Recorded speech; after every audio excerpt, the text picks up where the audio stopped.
You know, for over 100 years, appendicitis meant one thing, and one thing only: surgery. It was just what you did. But what if that's not the whole story? New research is really starting to shake things up, asking if there's another way to handle one of the most common surgical emergencies out there.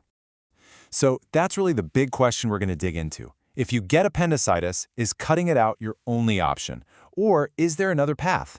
Let's take a look at the science that's trying to answer that. All right, so first up, let's talk about the OG solution, the one that's been the go-to for over a century. To really get what this whole debate is about, we've got to start with the standard practice. Okay, so here are the two big choices on the table. You've got surgery, the appendectomy. It's invasive, yeah, but it's been the standard forever because it gets the job done. Then you have the challenger, antibiotics, a totally non-invasive route that lets you keep your appendix. It's a real modern alternative. Okay, now let's get into the really interesting part. This less invasive option. How do we even know it might work? Well, it all comes down to a huge clinical trial that decided to put antibiotics head-to-head with surgery. And that study is called the APPAC Trial. The idea was actually pretty simple, but also kind of revolutionary for its time. They took a big group of people with straightforward, uncomplicated appendicitis and then randomly split them. Half got surgery, the other half just got antibiotics.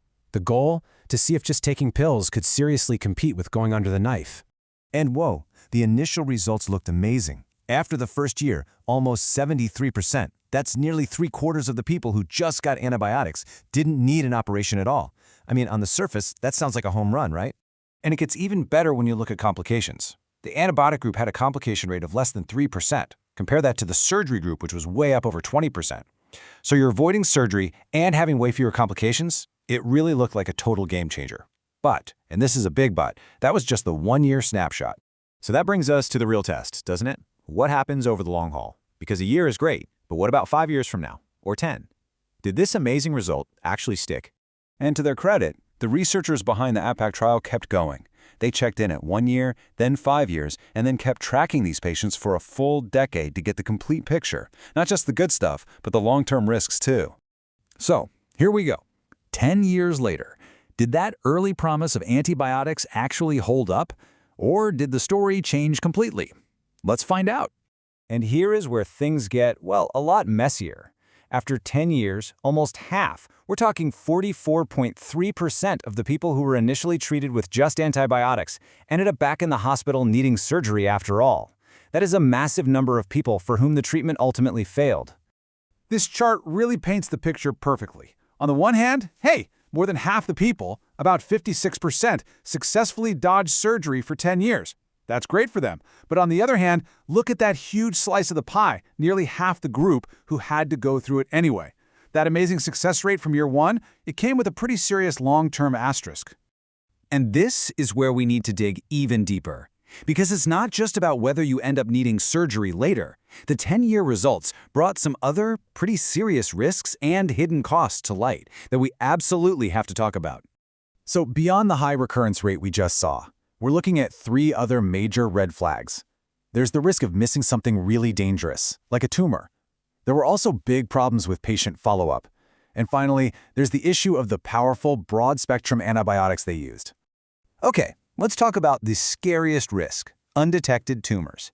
See, when a surgeon takes out an appendix, it always goes to the lab to get checked for cancer. It's standard procedure.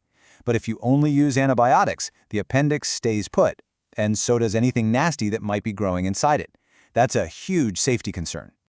So the researchers knew this was a risk, and they tried to manage it by offering follow-up MRIs to everyone who still had their appendix. But, and this is a massive but, look at the numbers.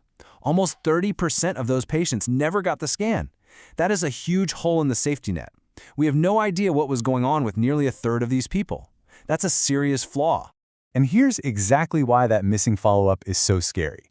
Because in the group that did get scanned, they found 2 tumors. And these weren't obvious. They didn't show up on the first CT scans. So this proves it. The risk of missing a cancer isn't just some what-if scenario. It actually happened in this study. And then there's the drug itself. Even the study's authors flagged this as a limitation. They didn't just use any old antibiotic. They used a really powerful, broad-spectrum one called ertapenem. Think of it as using a sledgehammer to crack a nut. The big worry here is that if we start using these last resort drugs for something as common as appendicitis, we're going to speed up antibiotic resistance, which is a huge global health crisis. So let's bring it all together. After 10 years of data, what does this actually mean for a patient sitting in an emergency room? Well, it's clear it's not a simple choice anymore.